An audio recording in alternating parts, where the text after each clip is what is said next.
A crowded room at a party, and I saw you and I thought, oh.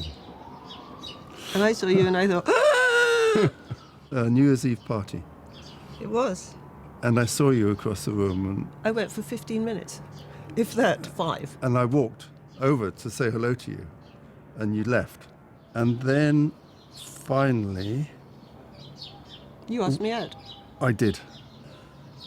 And things were never the same again afterwards. Being married is the biggest commitment you can make to anyone. It is the most public and private thing you can possibly do. Sometimes getting married makes sense through shared assets and pensions and things like that. I had always said that I didn't want it to be a practical decision, but more of an emotional decision. I didn't want it to be about money. Well, that's one couple's experience. Jane Falkingham is the director of the ESRC Centre for Population Change. She joined us from Southampton. And Virginia Ironside is a journalist, author and agony aunt. Good evening to you both. Let's start on why these rates have gone up. Jane Falkingham, what do you think has been driving it? Yeah, it's very interesting. I think if you think about people who are currently aged over 65, they were born in the 1940s and the 1950s. And these are really the first cohorts that actually have undergone large proportions undergoing divorces. So they may well have got divorced in their 40s and their 50s and then been available to get married again in their 60s. Right, yes, of course. I mean, Virginia, I've heard there's this sort of technology thing going on here, that dating apps, they're not just for the young, that older people use them too. Is that part of what's going on? Oh, sure, but dating is quite different to getting married, isn't it?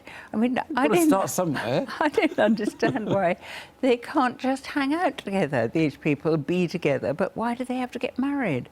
Marriage seems so strange for a generation that was young in the 60s, that believed in living together, that thought of marriage as just a bit of paper. Suddenly they're getting all keen on it. Do you know people of the later age group who are getting married, and do you know others who are cohabiting or who are playing around? I know people who are together and have been together for a long time in their old age but haven't married, and I know a couple who are married but live in separate homes.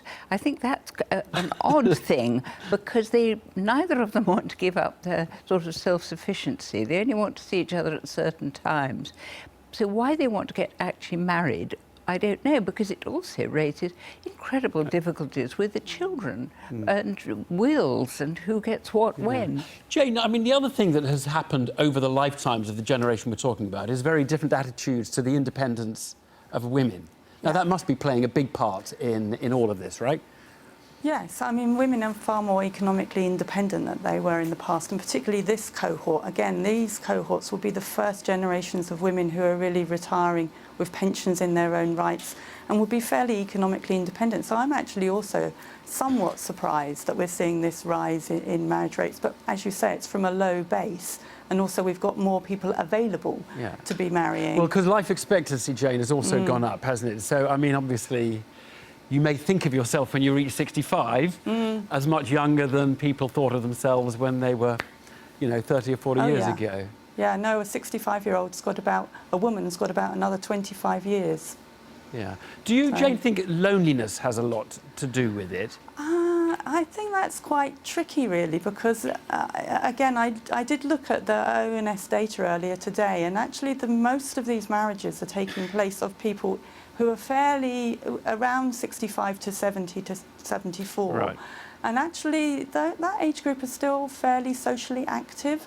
So it's a little bit later on in old age where you might expect that loneliness is really kicking in and social isolation due to people not being able to physically get out and about more. I mean, Virginia, you don't seem that keen on this new fashion. But there is isolation in much later lives, as Jane's just said. And maybe this is a way of protecting yourself. Again, but you don't have to marry. Marrying does bring with it a lot of knots that have to be untied when you die. I mean, nothing is wrong with marriage. Relationship. No, I think what I'm talking about is the the will aspect. Right. And when there are two lots of children, two people get married, one is living in their family home, the other one dies, it's a nightmare. And that is something I think a lot of people don't think Right, about. because you've got the families in the background, Yes, more than one. exactly.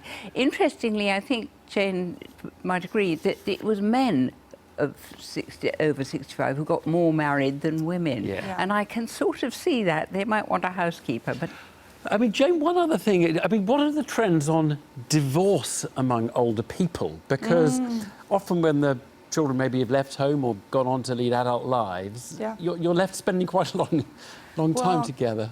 That's right, and in fact, divorce rates are rising fairly rapidly in later life. So there's this new emergence of this group called the Silver Splitters, and we've done some work at the centre where we were looking at the impact of divorce in later life on the relationships between adult children and their parents. And actually, we found that people who are getting divorced at post-60, their adult children may well be in their 40s and even have grandchildren, have children themselves. And it was the adult children were very annoyed, actually, that their parents were getting divorced. And even at that age. OK, well, it's a fascinating topic. Thank you both very much. Thank you.